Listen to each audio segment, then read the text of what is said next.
Hey guys, how's it going? Welcome back. It is final review day for the Benjamin Classic 22 caliber spring piston brake barrel air rifle. This is a non-PAL version, so it is under 500 feet per second. So no licensing required. You just have to be of the age of 18 years of age and older to purchase one. No problem. No big deal, right? All right, so let's go. So I've had this thing since last summer, among other guns, as you guys know, and I recently ordered another gun. That'll be a surprise coming in the mail for you guys in another week or so, whenever it shows. But in the meantime, we've been having fun with these guns again, yes, and also dialing in some new pellets. I've been working with some RWS Superpoint pellets, which are amazingly accurate in this gun, along with Crosman hollow points. They work great. Prometheus 8.5 grain. Polymag Predators, Metal Mag Predator, Beam and Hollow, and Beam and Dome. Now, of the top performers, though, RWS Superpoint, the Premier Hollow Point from Crosman, and the Predators, they are dead accurate. This thing is crazy accurate with those pellets. I have no problem clearing bullseyes. If I have a problem, it's because the gun shook in my mount. I've got a makeshift kind of little bipod thing that I put together, and it swivels, and it's not the most stable, so I do get the odd stray shot, but generally once I get myself stable enough, I have no problem clearing the bullseye. It's not a big deal. So when my shot counts go weird, it's because I did something. But this thing is dialed in dead on. It is just amazing. Now, this does have the stock scope that comes with it, as well as its mount. I did add my own separate mount with a flashlight, and I have two other spots on here. I'm going to be putting a laser on this sucker too. I gotta tactical this thing out. I'm also going to be using this thing for night shooting as well, which is another reason for the flashlight. It's not just there for looks, it's there for actual functionality. And I can take it from a wide beam right down to a very narrow spot, so it's great. I can really light up just that one area, or I can light up the whole backyard kind of thing, right? And it is rechargeable too, which is great, and it is super bright. But anyways, getting back to the gun. This is a big gun. Seriously. This is not a kid-sized gun by any means. But, and as far as the cocking goes, it's got a short piston, so it's a very long throw for the cocking on this one. And it's not that bad for cocking, really. I mean, it's decent. It's not like, you know, it's actually pretty good and very smooth too. The wood stock is amazing on this thing. The finish on it, how everything fit together with the action going into it. Just the quality of the finish work on the stock alone is just phenomenal. And same as with all the metal and the bluing, everything is just amazing on this gun. I'm really surprised. Metal trigger guard, 2-stage adjustable trigger, flip safety of course. The thumb hole stock is actually quite nice, and being ambidextrous too, it's great for left or right-handed shooters. Now the scope that they include is actually a center point 3x9 by 40 AOE. Okay, so adjustable optical, right? So you've got a focus area here. You got to pull the cap. You've got your zoom, and then of course you've got your adjustable front from 10 yards to infinity. And you know, I did some testing before it started to spit on me earlier outside. Not the sunniest of days, but still, I was at 12 yards and I went out to 22, and I did not have to recalibrate anything. And sometimes you do, depending on if you go too far. If I go to 30 yards, I'm definitely going to be having to readjust my sights. So that's kind of a given. So I kind of like to think, well, 22 yards is, I think that's more than adequate, and I can go as low as 12 yards. So I think I'm going to be happy with that kind of range of shooting for this thing. And at 30 yards, I can still knock down all my steel targets in my resetting trap and reset them without even thinking about it. So, you know, for a gun that's, you know, under 500 feet per second, it does pack a serious punch. And even when that piston starts flying down the tube, it packs a serious recoil as well. So when it comes to holding this thing, you do have this, you know, little stippling in the stock, which would be, you know, your hand position, right? Now that's not too bad, but I find it's a little not so stable. I find the best way is to get up near the front, just past that area, and use an artillery hold, and that seems to be the most stable for standing, also for sitting down shooting, like when you're sitting on the ground, and definitely for prone position. Now this does not have anywhere where you can mount a bipod, which kind of really sucks, because the bipod would actually be even too close up here. But you can get a barrel mount bipod, and I'm going to pick one up for this because I want a real bipod. The one that I kind of makeshifted, it swivels. So when I do some testing for you guys for accuracy and whatnot, you're going to see that a few of my shots may stray. That is not the gun.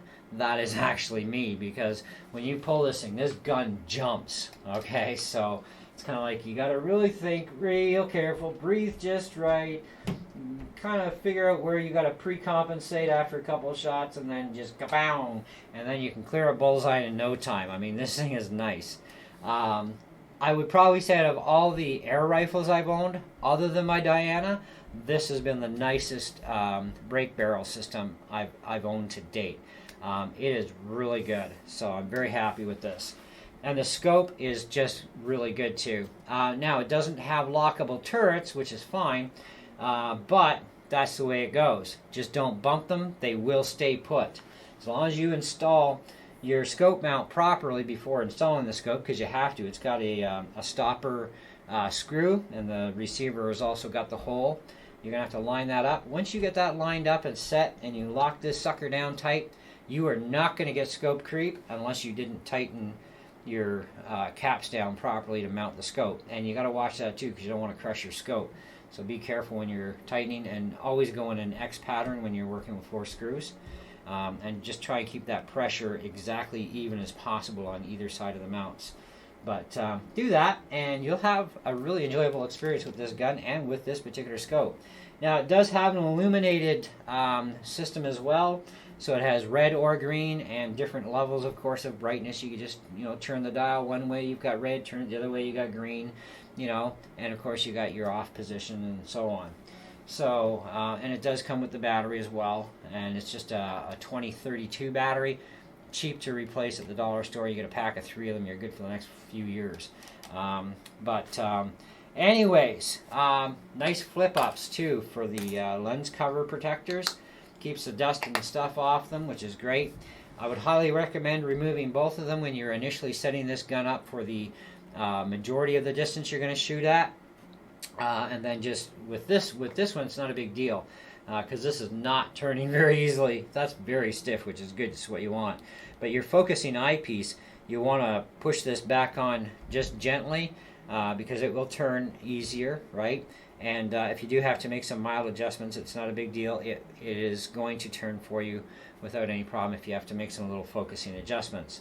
Other than that, the only thing that I do not care for on this gun that I think is a bit of a bad point is they made the length of the trigger, physical length, a little short. If it was an 1/8 of an inch shorter, it would be just the perfect trigger. But I can always get a trigger shoe and put a trigger shoe on this, and I'm going to actually try out the Crosman trigger shoe, because they claim that not only does it work on 22X and 13X series Crosman guns, it also works on other guns as well. I've never physically seen one of these things up close and personal. I made a trigger shoe once years ago, and of course I did a pretty good job on it. But I want to buy one. I mean, they're $28, but it won't go to waste if it doesn't fit, because I may be able to modify it. If not, well, I do have a 2240 and a 1322 that I can slap it on one of those. So then I'll just have to figure out something different, because the thing with the trigger with me is when I put my finger on there, well, the end of my finger is actually, realistically, it's actually sitting over top the bottom here already. So when I pull, unless I'm concentrating well enough, I could slip my finger off, and it's real easy to have this happen, right? So that is the only beef I have about the entire gun, is just the trigger. That, of course, it's not perfect, but that's not a beef. That's just a normal demotional mark. So 4.5 out of 5 is where I'm sticking this gun.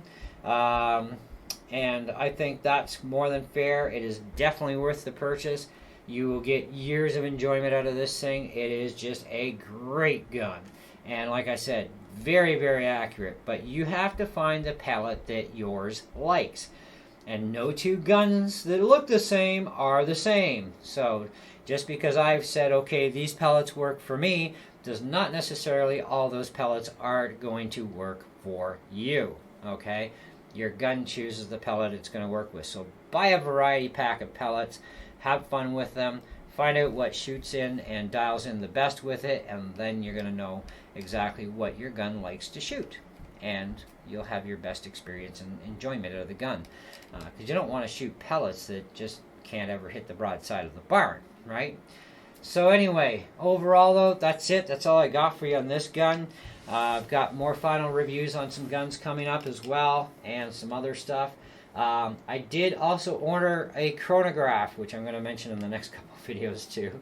I finally ordered one. Glad I waited though, because this way it gave me time to, put hundreds of rounds through these guns to get them to break in, so they'll, have proper chrony results. Okay, guns need to break in, especially Springers and nitro guns. So we're going to get the truest results. The chrony should be in about another week or two, I would imagine. Right now, of course, with everything going on in the world, shipping is a little on the slow side, so we are waiting for it, but it is on its way. And once I get that, we'll get her set up and do some testing and see what my guns really do put out at, other than my squish test velocities, okay, that I say that they're at. And we'll see how close I am too. But anyways, so there you go. That's what I got for you. That's it. That's all. Catch you in the next one.